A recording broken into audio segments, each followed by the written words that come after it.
tal? Muy buenas tardes. Gracias por estar aquí con nosotros nuevamente. Hoy, miércoles 6 de abril del 2019, ya abril, ya estamos en abril. Les damos la más cordial bienvenida a Extramuros, Economía y Nación. Bueno, es un programa del Instituto Mexicano de Psico-Oncología y del Instituto Mexicano de Estudios Superiores y de Posgrado. Muchas gracias por su audiencia, es un gusto que estén con nosotros. Esperamos sus mensajes, dudas, comentarios, todo por nuestra página de Facebook, Radio Impo. Bueno, también les recordamos que estamos todos los miércoles, 3 en punto. Agradecemos a todo el equipo de producción, que ahorita ya otra vez me dijiste, Esteban, yo estoy como peleada con las fechas, ¿verdad? ¿No? Pero bueno, ya estamos aquí otra vez. Bueno, el día de hoy tenemos un tema bien interesante, híjole, de vanguardia, tantos cambios. Y bueno, se llama La Industria 4.0 y Educación 4.0, los desafíos para las instituciones de educación superior. Contamos con la presencia de nuestro invitado, él es el doctor Eduardo Bustos Farías. Doctor, muchísimas gracias por estar aquí con nosotros, es un gusto de verdad que esté aquí.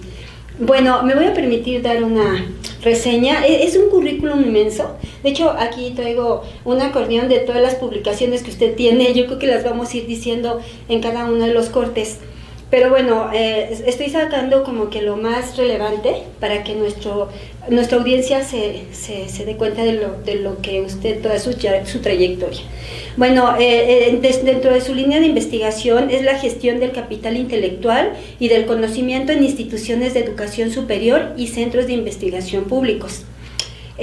Bueno, en este momento se encuentra laborando en el Centro de Investigaciones Económicas, Administrativas y Sociales, como del Instituto Politécnico Nacional, como subdirector académico y de investigación. Es un centro de investigación muy importante que, bueno, ya platicaremos. Dentro de la Escuela Superior de Cómputo y Comunicaciones, también por ahí estuvo como jefe del Departamento de Investigación. Quiero también, bueno, presumirles que el doctor fue mi profesor en la maestría, y ahí precisamente en cómputo, en la superior de cómputo, es donde nos impartía las clases, porque bueno, el cargo que tenía pues no le permitía desplazarse allá para la ESCA. Bueno, también tiene el doctorado en Ciencias Administrativas, también por el Instituto Politécnico Nacional, en la ESCA Santo Tomás. Una maestría en Ciencias en Administración del Instituto Politécnico Nacional, esto es en UPIXA. Diplomado en Aplicaciones Informáticas en UPIXA también, un diplomado en Evaluación de la Calidad de la Práctica Docente para la implementación del nuevo modelo educativo en escuelas de ingeniería del IPN también, en SCOM, como licenciado en Administración, ¿es la licenciatura? Así es. Ajá, es de SCOM, Universidad Autónoma Metropolitana, y bueno, tiene reconocimientos y premios. Ya los iremos mencionando. También es miembro del SNI nivel 1 del 2010 al 2012, premio a la mejor tesis de posgrado en el 2009 en el IPN, premio al mejor trabajo escrito para titulación de nivel licenciatura del IPN en el 2013 como director de tesis. Y bueno, tiene experiencia docente a nivel posgrado desde junio del 2002 a la fecha. Él tiene publicaciones y bueno, muchas más, más experiencia que, bueno, me traje mi acordeón, y entonces para irlo como comentando. También, si por ahí me pones la otra lámina, Esteban, por favor, porque también si quisiera, es relevante. Dentro del Centro de Investigaciones Económicas, Administrativas y Sociales, ahí anda por ahí, en la Escuela Superior de Cómputo, es como un resumen, Escuela Superior de Comercio y Administración, Unidad Santo Tomás. En el Instituto Leonardo Bravo, también, todo esto es la parte docente, ¿verdad? Así es, de nivel posgrado. Universidad Mesoamericana en Chiapas, Universidad de Negocios, ISEC, en la Ciudad de México, Instituto Tecnológico Latinoamericano en Hidalgo, Centro de Estudios Superiores Hidalguenses en Hidalgo, Universidad Iberoamericana en la Ciudad de México, Universidad de Londres en la Ciudad de México, Instituto Tecnológico de Zacatepec en Morelos, nivel superior. Bueno, sí quería mencionar toda esta trayectoria como docente, ¿de acuerdo? Y bueno, pues regresando ahora sí ya al tema, repito, Industria 4.0 y Educación 4.0, los desafíos para las instituciones de educación superior. El escenario es suyo, en este momento adelante, por ahí seguramente vamos a tener muchas preguntas. Yo quisiera iniciar con la primera, doctor. ¿Qué es la industria 4.0 y qué es la educación 4.0? Y bueno, esta es su audiencia, adelante. Gracias, maestra Silvia. Pues quiero agradecer aquí a Radio Info por la invitación, agradecerte también que esté aquí contigo compartiendo un poquito acerca del tema. Y bueno, demos ahí paso a este asunto de la industria 4.0. Podríamos comentar la evolución de la economía y hacer una reflexión pensando en que ha habido 4 revoluciones industriales. Entonces, la primera revolución industrial es bastante conocida, el norte de Europa, 1700, la transformación radical que sufrieron las ciudades, que en alrededor de 50 años, la población migró hacia estas nuevas ciudades que tenían industrias nacientes y posteriormente la invención de la máquina de vapor y todo esto. Luego viene una segunda revolución industrial que sucede, por ejemplo, en Estados Unidos y después en Europa, y que se caracteriza por la línea de producción, por la cuestión automotriz, Henry Ford, el uso de la electricidad. Después podríamos brincarnos a la tercera revolución industrial que ocurre en los años 60 y que tiene que ver con lo que ahora llamamos dispositivos lógicos programables. Y probablemente a mí se me ocurre el ejemplo del metro, ¿no? Estas computadoras industriales que trabajan día y noche y que controlan y ayudan a los ingenieros de este sistema de transporte colectivo a mantener el movimiento de los convoyes, la seguridad de los usuarios y a tener información acerca del desempeño de los equipos. Y una revolución que es bastante reciente, la cuarta revolución industrial, en la que se enmarca esto de la industria 4.0. Esta se caracteriza o toma este nombre en un evento que hubo en Alemania.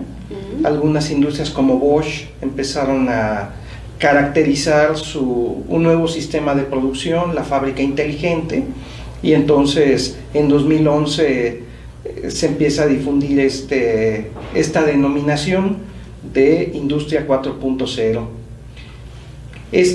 Cada una de estas revoluciones industriales podríamos nosotros pensarlas asociadas con cambios sociales, económicos, políticos, claro, y en la educación.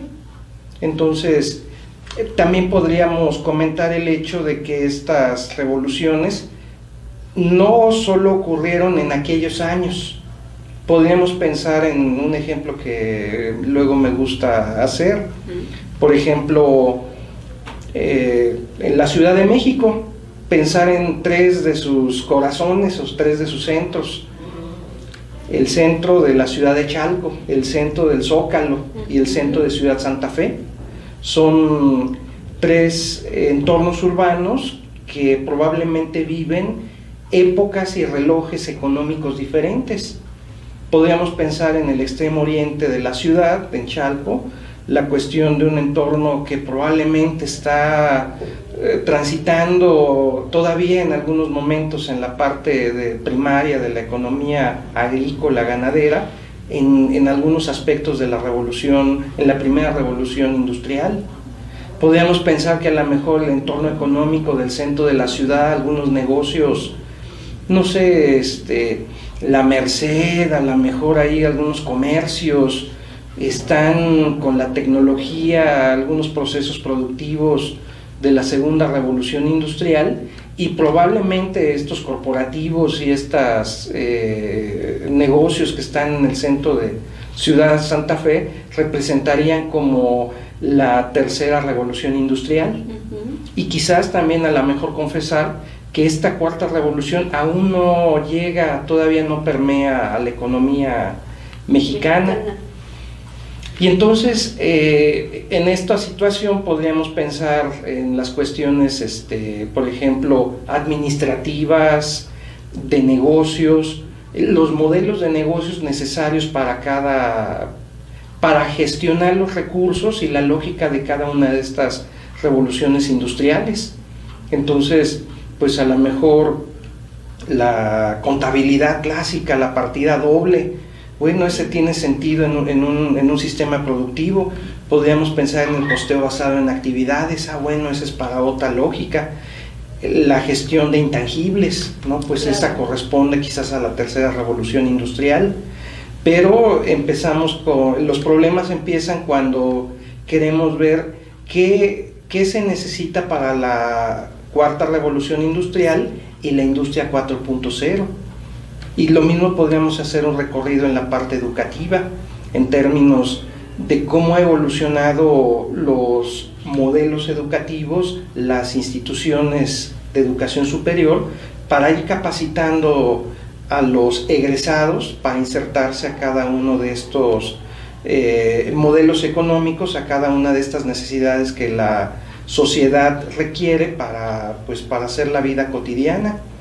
Podríamos pensar en algún momento, se me ocurre remontarme a las escuelas de minas en Francia, estos procesos básicos, la cuestión de la agronomía, quizás muy propia de la primera revolución industrial, el sector primario, luego ya las necesidades asociadas a un ingeniero mecánico, un ingeniero eléctrico, por las características, la cuestión de la manufactura, el manejo de máquinas, herramientas para la segunda revolución industrial, y en la industria 3.0 o tercera revolución industrial, caracterizar lo que corresponde a la ingeniería en computación, mecatrónica, robótica, los sistemas digitales que están más cercanos a esta tercera revolución industrial.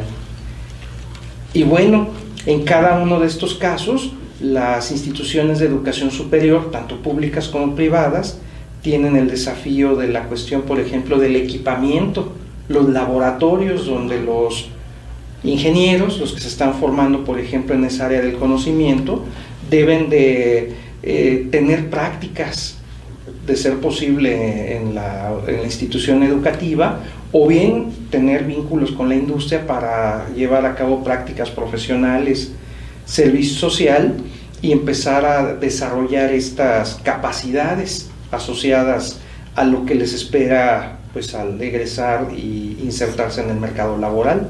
Entonces, en este contexto aparece esta fábrica inteligente y la transformación que corresponde a todo el entorno social, político y económico. Por ejemplo, las ciudades inteligentes y una serie de cambios que yo quisiera aclarar que no se refieren únicamente a la parte de la manufactura. El hacer la denominación de industria 4.0 no significa que solo nos refiramos a esa parte. Podríamos pensar que este desarrollo ha crecido, por ejemplo, en la nanotecnología, sí, claro, en la biotecnología, en la cuestión de la manipulación genética, y en toda una serie de aspectos, la computación cuántica. Y entonces el desafío es, las instituciones de educación superior están preparadas para adaptarse a la formación de estos nuevos, a estas nuevas profesiones, que quizás algunas de ellas ni siquiera todavía existen. Claro. Me permite interrumpirlo un momentito, es interesante y lo vamos a retomar, pero bueno, me están pidiendo que nos vayamos a unos comerciales y lo retomamos, no sin antes, por ahí quiero comentarles. Recuerden que tenemos todavía descuentos en inscripciones para las licenciaturas. Bueno, ya se fue marzo, pero en abril todavía tenemos el 50% de descuento en inscripciones, y en maestrías el 30% de descuento en inscripciones. Entonces por aquí los esperamos. Vamos a unos breves comerciales, regresamos en un momento. Esto es Extramuros, no se vayan, esperamos por ahí sus comentarios. Bueno, ya estamos por aquí de regreso en Extramuros. Antes de ir por ahí tenemos algunas preguntas. Yo quisiera ir diciendo algunas más de su currículum porque es interesante. Bueno, dice dentro de los proyectos de investigación relevantes es el portal de recursos de apoyo para aulas digitales de preescolar con recursos de ICT. DF, ¿qué es eso? Instituto de Ciencia y Tecnología del Gobierno del DF, cuando existía, y ahora es Secretaría de Ciencia y Tecnología. Miren, de la Secretaría de Ciencia y Tecnología. Principales logros en el IPN: organización de la red de computación, en particular del área de cómputo educativo, del primer congreso de la red de computación del IPN y tercer congreso de sistemas computacionales y electrónicos, el cual fue en movilidad virtual, del cuarto Congreso Internacional de Ingeniería Mecánica, Eléctrica, Electrónica, Mecatrónica y Sistemas Computacionales, CIMED, en el 2011, del quinto Congreso Internacional de Ingeniería Mecánica, Electrónica y Diseño Industrial en el 2013, ambos en representación del IPN junto con la UAM, el Instituto Tecnológico de Querétaro y la Universidad Iberoamericana, el primer simposio metropolitano. Bueno, voy a ir mencionando algunas otras experiencias de las que usted tiene, porque sí es importante para la audiencia, para que por ahí vayamos comentando. Tenemos ahorita dos preguntas. Bueno, hola Carlita, saludos, muchísimas gracias. Y por ahí tenemos alguna otra, pero yo quisiera primero terminar cerrando lo que usted estaba mencionando, que lo interrumpí. Entonces, si quiere, continuamos con eso y permitimos que lleguen algunas otras preguntas, ¿le parece? Me parece muy bien, Silvia. Bueno, yo ahorita de esta explicación inicial de lo que es la Industria 4.0, algunas características que también posee es la cuestión, por ejemplo, del Internet de las Cosas. Esta denominación que General Electric le dio a esta nueva tecnología, donde en algún momento dado tenemos la comunicación hombre-hombre, hombre-máquina, pero en esta cuarta revolución industrial los dispositivos computacionales se comunican entre sí. Entonces se abre una nueva gama de posibilidades y también eso requiere de nueva infraestructura computacional, de un ancho de banda diferente al que manejamos actualmente para el uso del Internet común y corriente. La cantidad de información que se va a producir debido a que cada dispositivo va a tener su capacidad de conciencia, una conciencia electrónica que le permita decir, estoy descompuesto, y mandarle una orden a otra máquina para informarle y que esta máquina, quizás ella sola tome, de acuerdo a un programa, la decisión de cómo de ordenar las piezas para hacer la orden de servicio, y a lo mejor ya un técnico vaya a repararla, va a facilitar algunas cuestiones. Entonces, son algunos dispositivos que ya empezamos a ver de alguna manera, por ejemplo, en nuestros teléfonos celulares.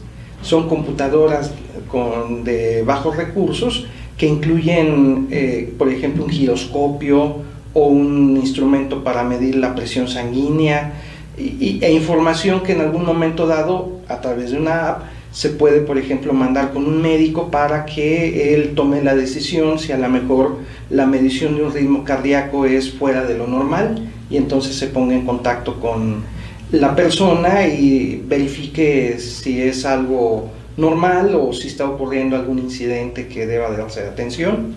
Entonces, ese sería un elemento que dejé fuera, ¿no?, respecto de esta cuarta revolución industrial, estas ciudades inteligentes, este cambio que es quizás el motivo de mi preocupación, de esta reflexión del día de hoy, de cómo requiere cambiarse la educación para estos desafíos. Sí, cómo va a emigrar, ¿no? Sí, y quizás dando un poquito entrada a una de las preguntas que están aquí, estos movimientos económicos tarde o temprano nos van a alcanzar. Pudiera uno en algún momento dado pensar en que nos aisláramos y que construyéramos muros para evitar la llegada de personas extrañas, tecnologías extrañas y todo eso, pero en este mundo globalizado y conectado lo veo muy difícil.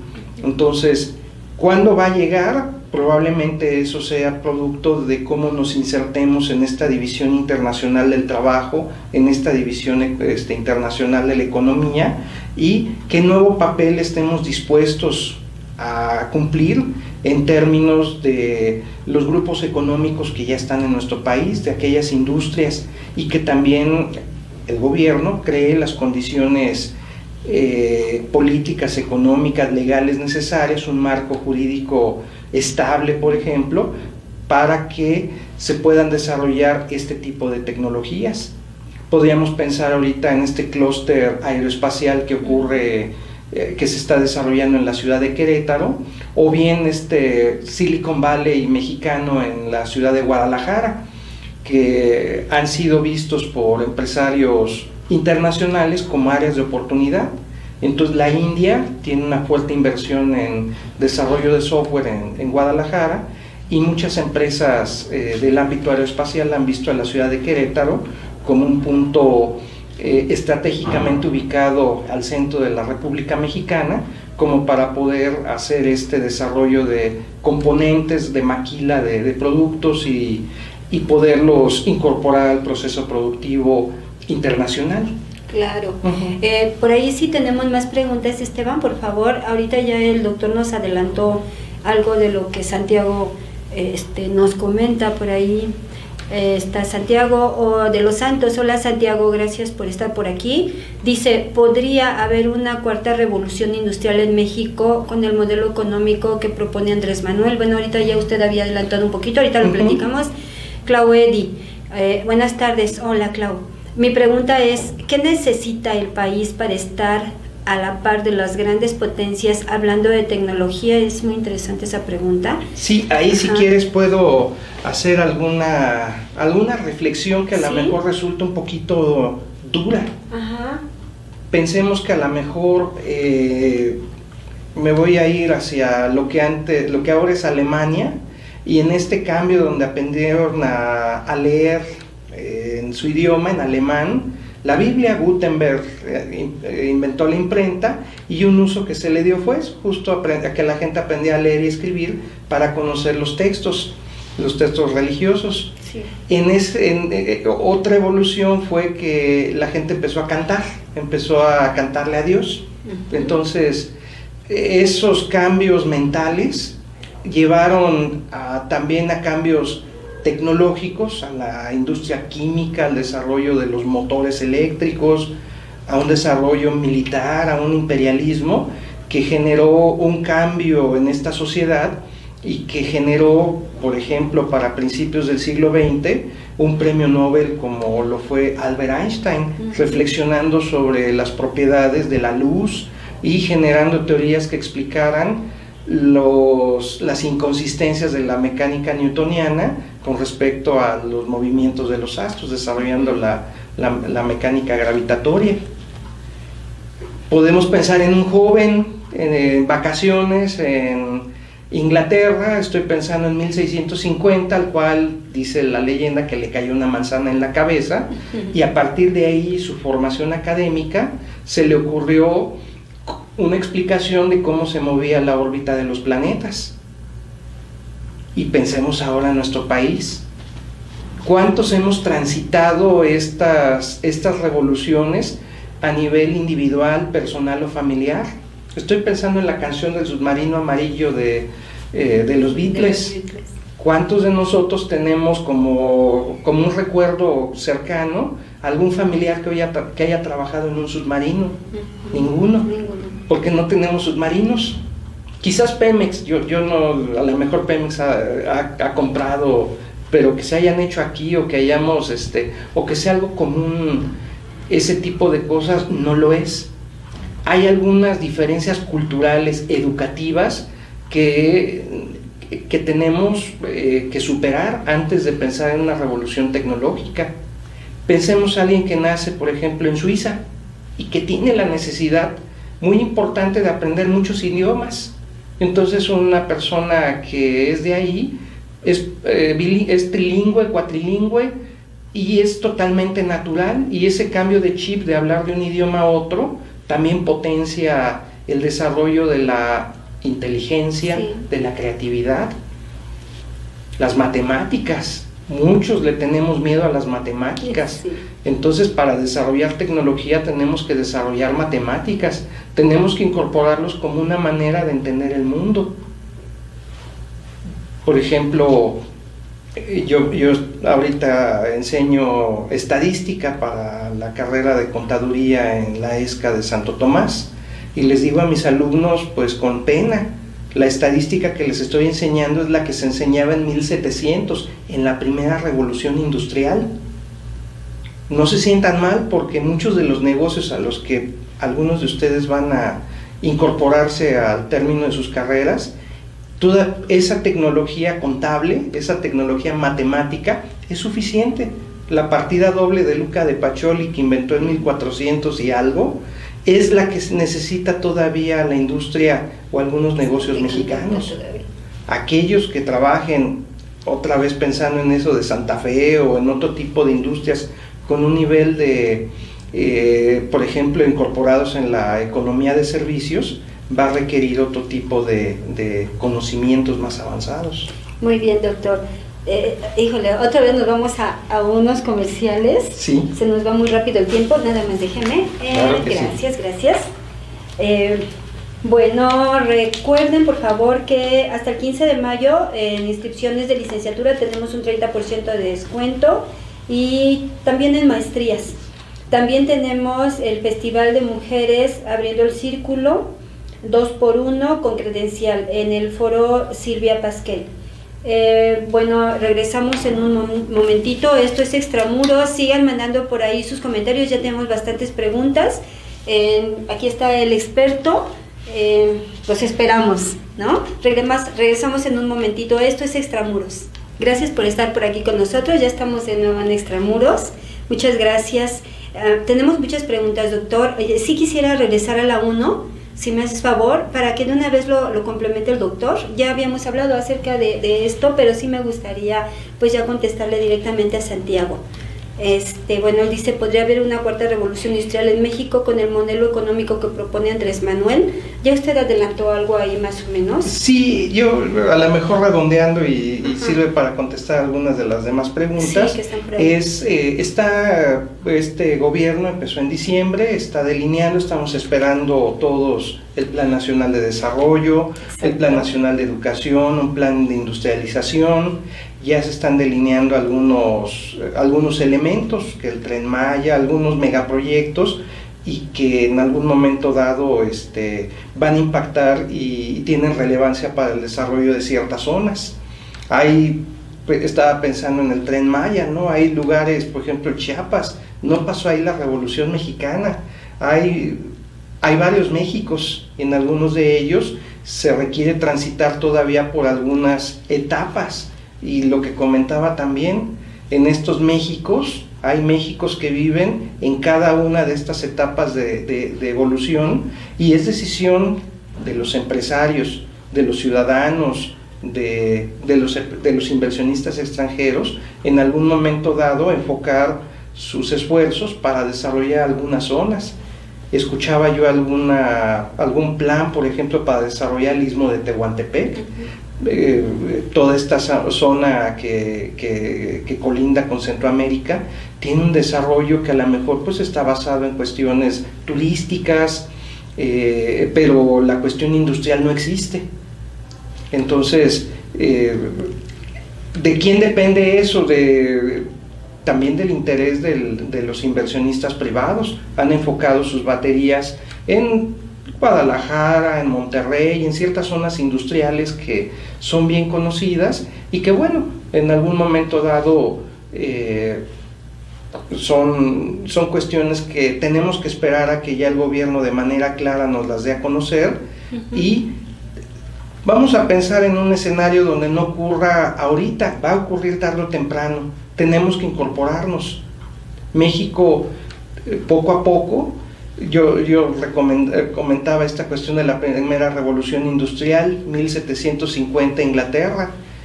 y entonces en algo así como 50 años el 60% de la población ya era urbana, y esos números apenas los alcanzó México hace unos pocos años. Hay unas disparidades muy fuertes. A muchos ponemos de ejemplo, no, Japón, los tigres asiáticos, sí, pero hay que recordar que ocurrió una guerra mundial. Claro. Podríamos pensar que la Unión Soviética y cómo se desarrolló, sí, pero hubo 40 millones de muertos. Entonces habría que en algún momento dado decidir que si nos vamos a poner a evolucionar de qué manera, irlo haciendo gradualmente, pero son decisiones sociales, políticas y económicas que tienen que articularse. Que ahorita supongo que están en análisis, ¿no? Exactamente, pues finalmente, pensando en física, es la suma de vectores. Claro. Y cada agente económico tiene sus propios intereses y jala su vector hacia determinado lado, y la suma de fuerzas es a lo mejor lo que vemos como política económica. Son grupos de interés, y bueno, esperemos que el gobierno tome las mejores decisiones para nuestro país, y en este caso para la educación, que es claro, un poquito el motivo de mi reflexión del día de hoy. Comentan aquí cuestiones de, pues sí, hay estas leyendas urbanas del Tratado de Bucareli que impidieron que México se desarrollara. Cualquier país está inserto en una división internacional del trabajo y se ha ido adaptando poco a poco, pero también ha sido decisiones de las clases económicas y de la evolución política del mismo país. Entonces hay esta reflexión de qué lejos, ¿cómo es? Qué lejos estamos de Dios, pero qué cerca de los Estados Unidos. Eso, para bien o para mal, pues seguirá caracterizando al desarrollo económico de México. Claro. Muy bien. Por ahí dice, bueno, a Clau ya la leímos, por ahí ya quedó la respuesta. Dice Almendrita, hola Almendrita, ¿qué tanto beneficio la revolución industrial 4.0 en el país? Justo la reflexión, por ejemplo, para acá la revolución viene, ¿qué tan rápido va a llegar? Repito, son decisiones políticas de los grupos económicos, de los inversionistas extranjeros. De que va a llegar. En algún momento dado es prepararnos, justamente hacer este diagnóstico en este momento y empezar a transitar. En el caso de la educación, hacer esta reconversión de planes y programas de estudio, de darnos cuenta de qué infraestructura tenemos y cuál se necesita.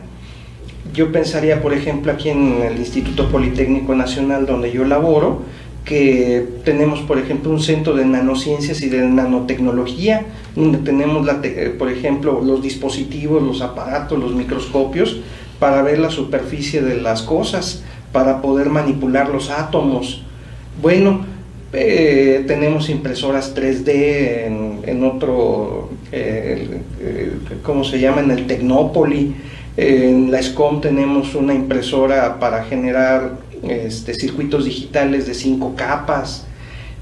Aquí el asunto es cómo llevar estos prototipos que se pueden desarrollar gracias a esta tecnología a la industria, para en algún momento cerrar esta brecha, y también esperar pues que los industriales le apuesten al desarrollo tecnológico en nuestro país, y en ese momento podremos pensar en un impulso para lograr cerrar estas brechas. Sí, porque entonces el beneficio del cual pregunta ella, pues es el impacto al desarrollo económico, ¿no? Así es, Silvia.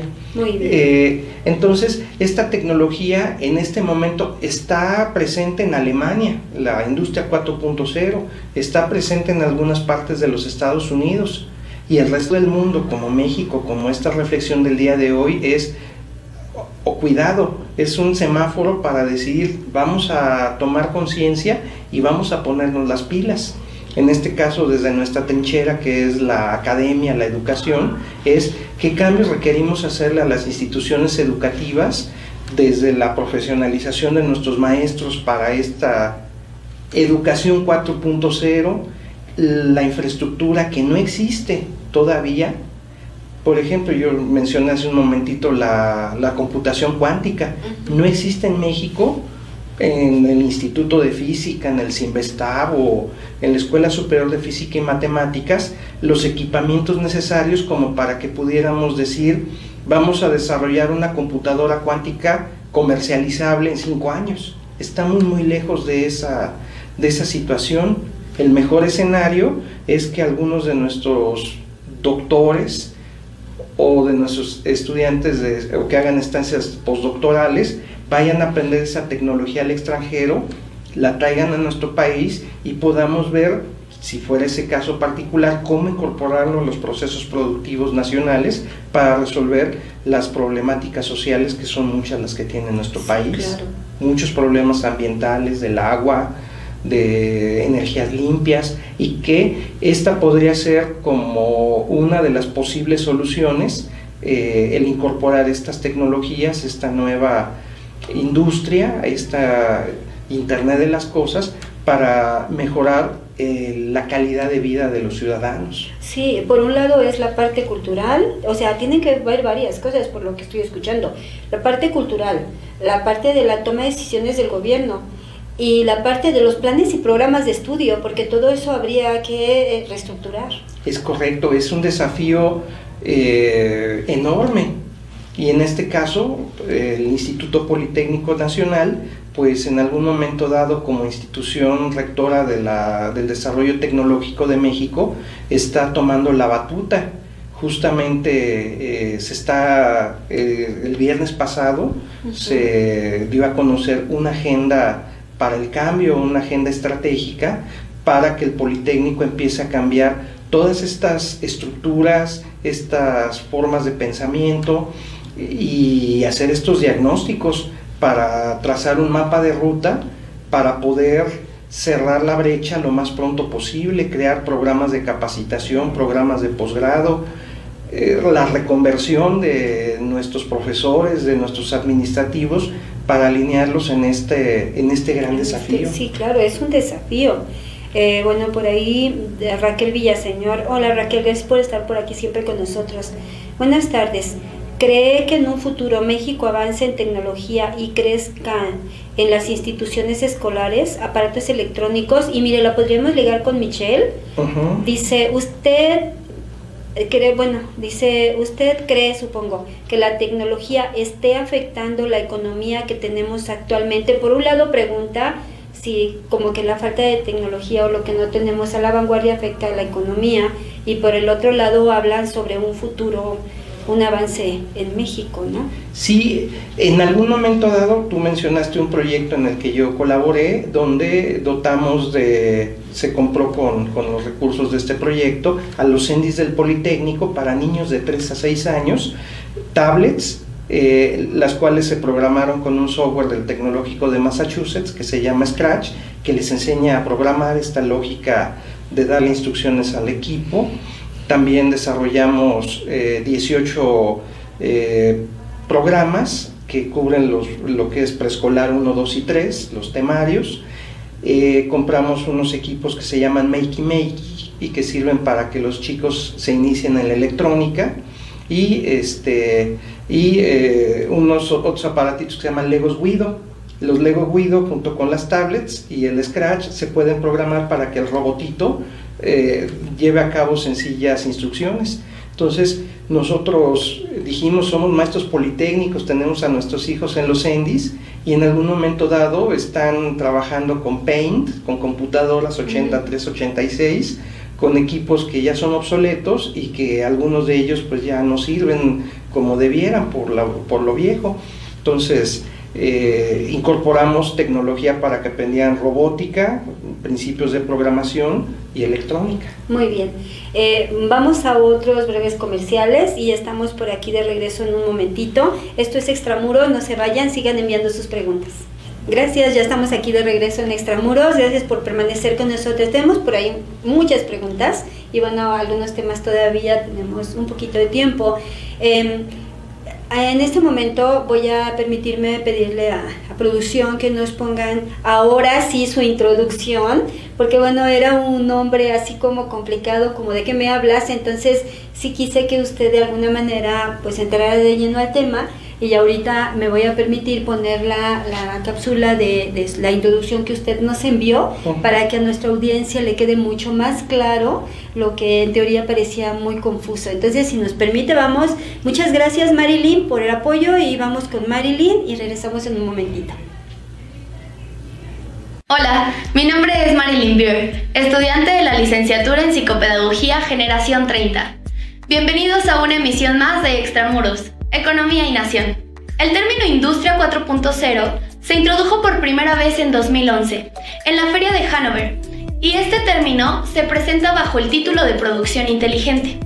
Es divulgado por el gobierno alemán y es responsable de los propósitos de fabricación computarizados. General Electric acuñó el nombre de Internet Industrial como su término para el Internet Industrial de las cosas. Este ofrece una manera de obtener una mejor visibilidad y una mejor visión de las operaciones y los activos de la empresa a través de la integración de sensores de máquina, middleware, software y sistemas de almacenamiento y computación en la nube de backend. Por lo tanto, proporciona un método para transformar los procesos operacionales del negocio utilizando como retroalimentación los resultados obtenidos al interrogar grandes conjuntos de datos a través de análisis avanzados.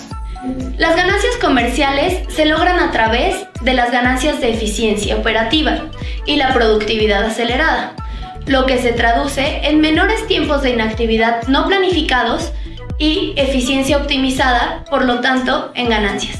La educación 4.0 es la respuesta a la demanda de talento que requiere la industria 4.0. Es un proceso educativo que incorpora de manera intensiva las tecnologías de la información y la educación, la inteligencia artificial, la analítica de datos, la educación a distancia, la gamificación y la portabilidad. También un aprendizaje basado en objetivos y proyectos. Y con esto damos comienzo. El doctor Víctor Estalante ahí trabaja. Vamos para allá. Sí. Ya estamos por aquí. Interesados, estábamos platicando precisamente de toda esta parte de la tecnología y lo que hay en vanguardia. Me estaba dando unos datos aquí interesantes el doctor, que bueno, igual ahorita se los compartimos. Muchas gracias, Marilyn. En este momento seguramente la audiencia ya le queda más claro el idioma que el doctor nos empezó a hablar en un inicio, ¿no? Muy interesante. Bueno, podríamos ver por ahí algunas más de las preguntas, Esteban, para que de alguna manera empezar a cerrar. Si nos haces favor. A ver, ya vimos ahorita a Raquel. Jorge Alberto Pablo, hola Jorge, buenas tardes. ¿Sabes si de casualidad México tiene una restricción para el desarrollo de tecnología a nivel mundial? Y Yadir Escalante, hola, buenas tardes, hola. Maestra invitado, estoy de acuerdo en el progreso de la tecnología y lo que conlleva. Considero que debe tenerse en cuenta los costos-beneficio, el costo-beneficio y perjuicio, teniendo en cuenta al ser humano, cosa que en la globalización falta mucho por hacer. Pues es justamente lo que platicábamos. ¿Podríamos como ligar esas dos, doctor? Así es. Yo pensaría la cuestión de la ausencia o la abundancia de capital. Finalmente, la acumulación de capital que se dio, hablábamos de las revoluciones industriales, la que se dio en Europa, en el norte de Europa, dio como lugar a esta explosión que llamamos primera revolución industrial, a salpicar a varios aspectos de la economía, de la invención, de la tecnología, para crear una nueva forma de hacer la vida y crear los primeros imperios, el imperio británico. Entonces esa situación cambió, las fuerzas cambiaron, se dio una primera guerra mundial y surgieron otros ganadores en esta otra revolución industrial, segunda y tercera. Estados Unidos, quizás ahora en esta tercera revolución industrial, aparecen nuevas potencias como Japón, los tigres asiáticos, China misma. Y bueno, probablemente en esta cuarta revolución industrial la riqueza se va a volver a redistribuir y probablemente estamos pues acudiendo a otro tipo de guerras que podrían ser desde tecnológicas, guerras comerciales, guerras que tienen que ver con con un cambio en la distribución del poder, otros centros de poder en el mundo, y efectivamente México tiene que en algún momento dado tomar conciencia de eso y alinearse y potenciarse justamente a través de la educación. Claro. Y bueno, quisiera antes de que se acabe el programa, sí, pues hablar un poquito del lugar donde yo trabajo, el Centro de Investigaciones Económicas, Administrativas y Sociales del Instituto Politécnico Nacional. De los 20 centros que tiene el Politécnico, es el único que está en el área de ciencias sociales. Contamos con 4 programas de maestría: la maestría en docencia científica y tecnológica, la maestría en política y gestión del cambio tecnológico, la maestría en ciencias en metodología de la ciencia, la maestría en economía y gestión municipal, el doctorado en innovación en ambientes locales y una especialidad en gestión e innovación de la propiedad intelectual. A través de estos programas, 5 de ellos en el Programa Nacional de Posgrados de Calidad del CONACYT, tratamos de ofrecer una oferta que incluya un balanceo entre lo que es lo técnico del Politécnico, lo ingenieril del Politécnico, con una parte de reflexión respecto del uso de la ciencia y la tecnología en problemas sociales y económicos. Exacto. Ese es un poquito nuestro programa insignia. Ahorita es el doctorado en innovación en ambientes locales. Es un programa que suma 2 de las maestrías que ya existen, la de economía, la de metodología, la de política y gestión del cambio tecnológico, para en algún momento dado ofrecer soluciones regionales. Parte de las preguntas que tiene nuestro público están asociadas a ¿qué se puede hacer? Bueno, a lo mejor México está dividido en regiones industriales, en regiones económicas, y entonces hay que pensar en soluciones locales, soluciones que no es lo mismo. Hacíamos algún estudio en Hidalgo, me parece que son 9 zonas económicas. Es diferente la parte industrial de Ciudad Sagún a la parte minera de Pachuca, a la parte textil o a una parte agrícola. Entonces las soluciones innovadoras, donde incorporemos tecnologías de la segunda o de la tercera o lo que se pueda, la 4ª revolución industrial, puede influir en la vida de los ciudadanos, claro, en mejorar el status quo y la distribución de la riqueza. Claro. Pero nuevamente es la educación la que en algún momento dado debe de tomar en cuenta estas nuevas necesidades. Muy bien, doctor. Mire, si usted observa, ya son las 4 de la tarde, es increíble, hay muchas preguntas. Nuestra audiencia, de manera común, yo les comento que usted poco a poquito sé que nos va a estar por ahí apoyando, contestándoles sus preguntas, que ahorita estuvimos revisando y casi todas van de la mano una con la otra, ¿no? Si hay mucha inquietud. Bueno, pues yo sí quisiera, si me das unos minutos, yo quería hacerle una pregunta que me pareció pues interesante. Acaba usted de hablar de la parte que impacta a la sociedad, por ejemplo, CIECAS, ¿no? Que sí va a la parte económica, la parte industrial, pero entra la parte de la sociedad, la parte humana, es importante. Y yo quisiera preguntarle, ¿qué garantías laborales se darán a la fuerza de trabajo en estas condiciones? Me refiero al impacto que tiene en la mano de obra no actualizada en la industria 4.0 contratada actualmente. Yo me refiero, ahorita esto pues es la parte que nos está pues llegando de la globalización. Sin embargo, usted sabrá, como sabemos como economistas, pues vivimos en México, donde la mayor parte de la población pues no tiene acceso a esto que se está manejando, que hablábamos de cambios de planes y programas de estudio que se tienen que ir adaptando para que poco a poco venga la incorporación de este tipo de cambios. ¿Qué pasa con aquellas personas que están laborando, que están iniciando, ya están contratadas actualmente, pero no tienen esa capacitación? En algún momento esto los va a rebasar. ¿Qué irá a pasar? Obviamente esto lo pregunto a su criterio, a su experiencia, a todo su conocimiento. ¿Qué va a pasar? Porque va a impactar mucho, porque no toda la gente va a tener acceso a esto. Sí, quizás ahí es un reto y podríamos pensar en este asunto del triángulo de la innovación, esta responsabilidad, gobierno, escuelas y la sociedad civil para articular acciones para toda la vida. En una época uno estudiaba, obtenía un grado académico y con eso bastaba para los 30 años, 40 años que tuviera uno de actividad laboral, eran suficientes para enfrentar las cosas. Sin embargo, ahora es una educación continua, una educación, hay carreras o hay, pensaba en computación, donde a lo mejor cada 5 años es un paradigma tecnológico absoluto, radicalmente diferente al anterior. Claro. Y entonces ellos tienen que estarse reconvirtiendo mentalmente cada 5 años.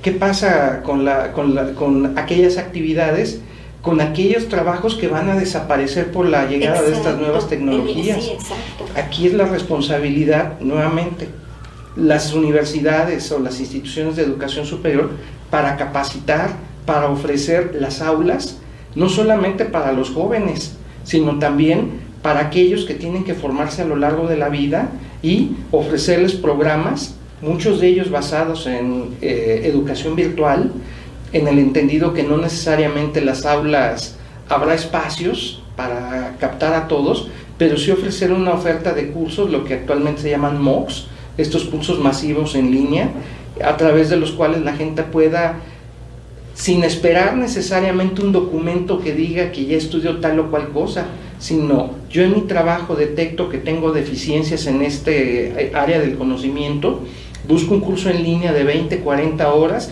lo curso, aprendo e incorporo este nuevo conocimiento en mi acción diaria. Es una corresponsabilidad también con la sociedad civil.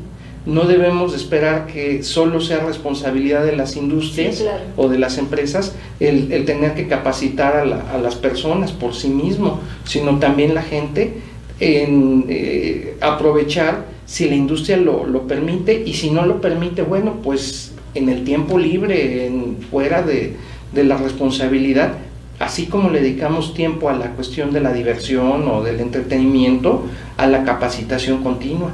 Pero las instituciones educativas deben jugar este papel de empezar a ofrecer la divulgación de cursos asociados con la nueva actividad laboral, con esta industria 4.0, y una de estas características es justamente esta cuestión del educación móvil, el mobile learning, el blended learning, es decir, utilizar estas herramientas como un celular, el cual puedo usarlo para aprender un idioma o para capacitarme en mi trayecto a mi lugar de trabajo o en algún momento en que puedo hacerlo.